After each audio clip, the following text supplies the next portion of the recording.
Hello, and welcome to today's tutorial about how to create a Ubuntu or Ubuntu, however you pronounce it, uh, mirror of all the updates and all the patches. So the first thing I do here is that I have a blank LXC container that I'm inside. Now, unfortunately, if I do df-h, this tells you some information about what's available on this system, the hard drive. So you can see here I only have 34 gigs available. So the first thing you want to make sure you do is have enough space to use this. Now when I create these mirrors, I I do 32-bit and 64-bit. So it's actually a pretty big mirror. I think it's up to 178 gigabytes at this point. So you want to make sure you have plenty of free space. So if you have an extra hard drive or an extra USB hard drive, you can certainly use that too. And I'll show you how to configure that in a minute. But the first thing you want to do, and I'm just going to run through the commands here, and then I'm going to show you a mirror that's already configured over here on this tab. So you want to do apt-get install apt-mirror. And I actually already installed this this package. And we're going to go to apt here. And there was a file called mirror.list. And unfortunately, it doesn't have everything I need in it. So I want the 32-bit plus the source files plus the 64-bit. So I'm going to do wget. And I also did apt-get install Apache 2 and wget are two other packages you need. So I'm going to do wget, and I'll put this link in the show notes. And I'm going to get this file, and then let's open this up. So this is my custom one. Now, this is where the top of the Ubuntu mirror starts, is var spool apt-mirror. Even though this is commented out, that's where it's going to look for that's the default directory where the mirror starts. We'll talk a little bit more about these directories in a little bit. Some stuff here. This is how many threads are going to be run concurrently downloading packages. The default in the other apt-mirror file, or the mirrors.list file, was 20. I recommend about 10. And then you could also set the speed at which the mirror is downloaded at.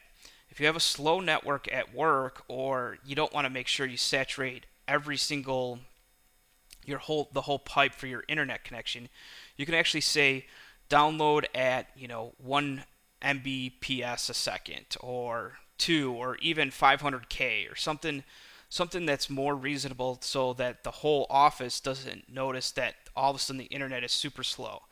I also recommend running this at night, and then you can use as much bandwidth as you want, unless you are constrained with bandwidth on other processes. But usually the best idea is to run this in the middle of the night, and I'll show you how to do that too later on. So just kind of some other things that changed here. If you notice here, it says US because that's the country I'm in. The default one just said archive.ubuntu.com. I think it's actually smart enough to know where to look at when you use archive.ubuntu.com. But since I know I'm in the US, I'm going to put US here. And this is the 64-bit packages. These are the 32-bit packages, and these are the source packages. Now, I recommend doing these i386 packages too, just in case. Many times some stuff like Skype, or there's some software that's still 32-bit only.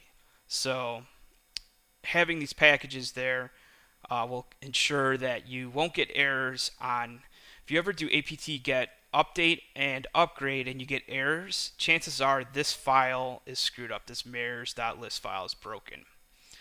Okay, so now that we went through this file, let's look at where this directory, or the directory it's going to go to. It's var spool apt-mirror. And there's 3 directories in here: mirror, skel, var.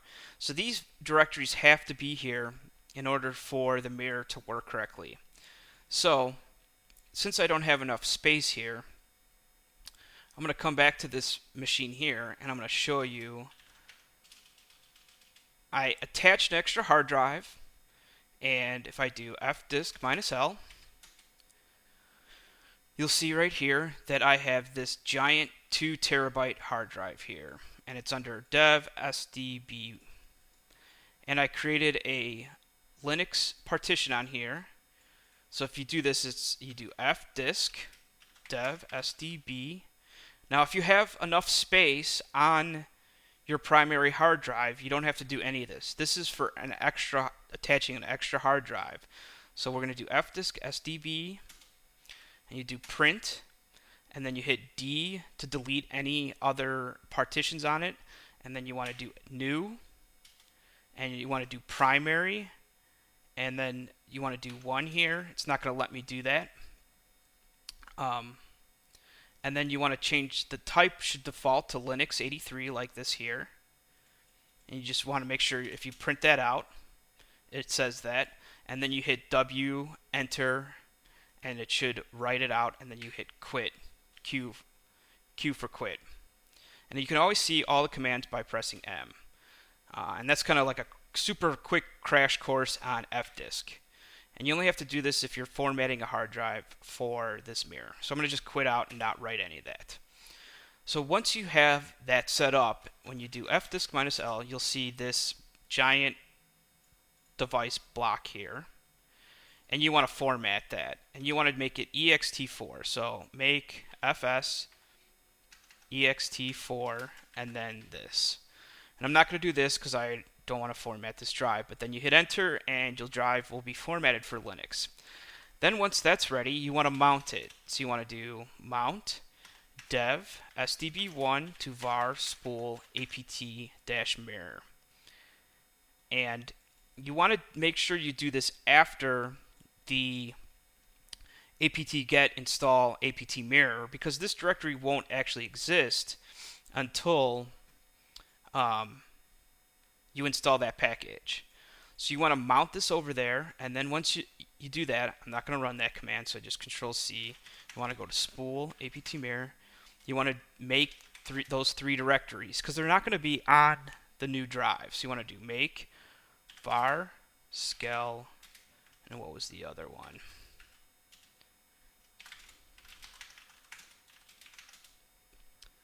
Mirror skel var. So you want to do. So you want to make these 3 directories. I already have them on here because this mirror is configured correctly. So once that's done, you can do df-h, and you can see that I have plenty of space here. This is a 1.8 terabyte drive here. It was 2 terabytes. You lose a little bit of space. I have 1.5 terabytes left, and I have 244 gigs used. So if I go to mirror, you'll see that this directory exists, this usarchive.ubuntu.com. So if I do this, it'll tell you how many. So I have 178 gigabytes of updates here. So the next thing you want to do, I'm going to come back here. We're going to quit out of this. Once you know you have enough space, you just want to do apt-mirror. And this is going to start the cloning of the mirror. And I'm just going to start it, and it'll tell you, it'll do this downloading 255 indexes, files using 10 threads. And in a second here, it'll tell you how many gigabytes too it'll download each time. So once you do this once, you only have to do it once. And that's what's really nice. If you have the mirror, say, since I already have this mirror on this other drive, I can easily copy it somewhere else and just copy the whole directory and then run apt-mirror. So once you have the files once, so you can see here 173 gigabytes will be downloaded. And I'm just going to hit Control C to get out of this because I don't want this to download that because I don't have enough space. So if you go spool apt here and go to mirror, you'll see the directory here, and you'll see this Ubuntu folder, and this folder is actually super important. This is the point in the Linux file system that you have to create a symlink to. So in order to get these packages to be seen by the outside world, it has to be served by a web server, and I just recommend Apache. So you want to do ls -n, and Apache is under var www html. On Ubuntu now on 14.04, they changed it to var www html.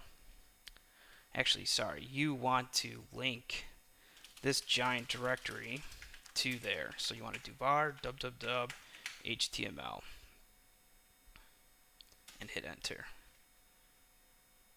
And it's not ls, it's ln. ln -s. Okay.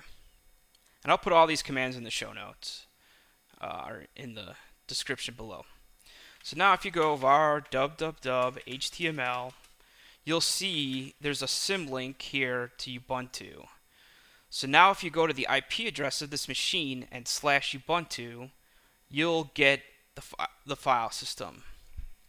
So I'll actually show you that real quickly here.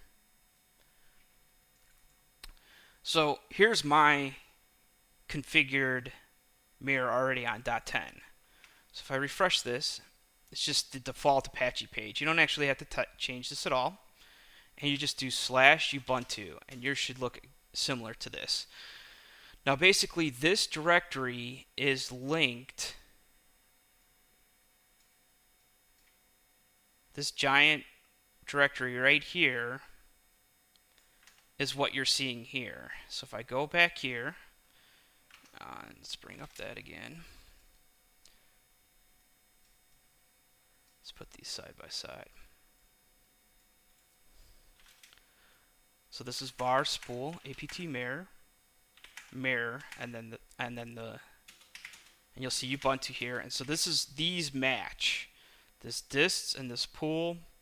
So if I go dists, you'll see the different distros, trusty security, trusty updates.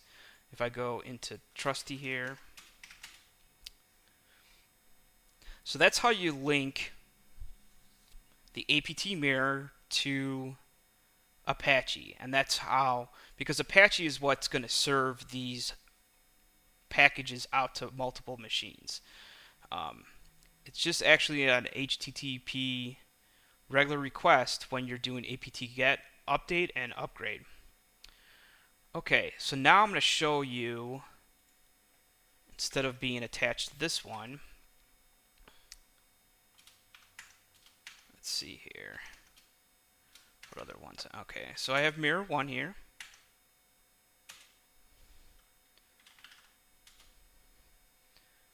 And I'm going to actually load another terminal.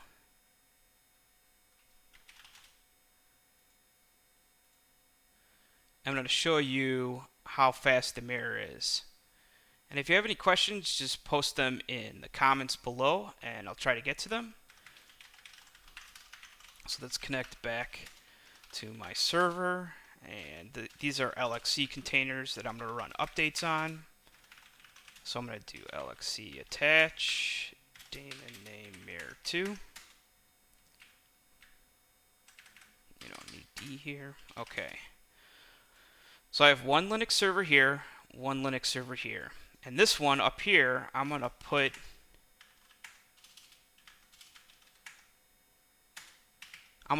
it at my already configured apt-mirror. So we're going to do vi sources.list. So this is the file that controls where your client is looking for the mirrors. So this one's looking at archive.ubuntu.com. So we're going to change that. So you hit :%s archive.ubuntu.com, and I just put my IP address in there. And I also do the security.ubuntu.com. Okay, so now this is pointed at my local mirror.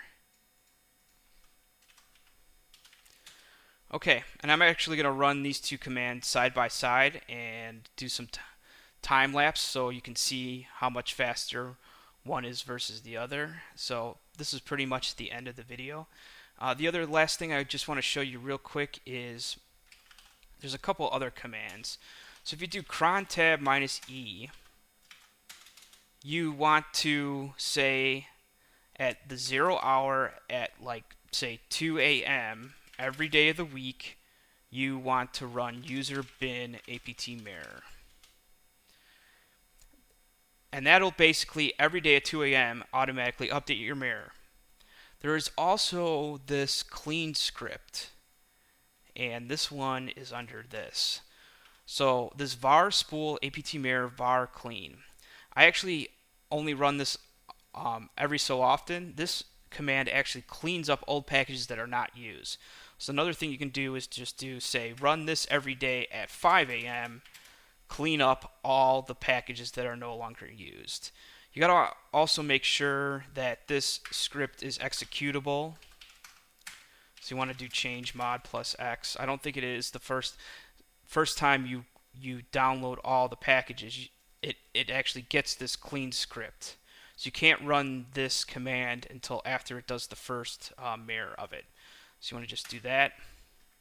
And then crontab, make sure to add it to the crontab. I didn't save this here. Okay, so that's pretty much it for your local mirror. I'll go over the files one more time. So basically the first thing you want to do is apt-get, install apt-mirror, Apache 2, wget. If you have a second hard drive you're going to format, you want to do fdisk, the drive name, usually dev sdb, and then you want to do, you could print out with P. You want to delete any partitions on there with D. Then you want to hit N for new partition, and usually you want to do one per the first partition on the drive, and then just allocate all the space. If you just hit enter, enter, enter, you'll get the biggest partition you can on the drive. Once that's done, you want to hit W for write and then Q for quit, and you'll quit out of that fdisk. So then when you do fdisk minus L, you'll get this with this giant block device here. You want to do mkfs ext4. So you want to format this. And then the last thing you want to do is mount it. So you mount this to var spool apt-mirror. And then once you have that mirror, you gotta make sure you have 3 directories: the skel, the mirror, and the var directory. So you can just do mkdir each directory. So you gotta make sure you have those inside this and then once you have that set up, you want to just run apt-mirror and let it run the first time. I recommend running it inside screens, you can, in case it dies. I actually just made a video about screens, so if you want to check that out. So the last thing I want to show you is how to point the local machine at the mirror, and this is pretty much the end of the video. If you have any questions, please put them in the notes below or in the comments below. And if you have any recommendations for future videos, please let me know. All I'm doing here is changing archive.ubuntu.com to the local mirror and security.ubuntu.com to the local mirror. And then we're going to run updates. And then we're going to time how long it takes to install Ubuntu.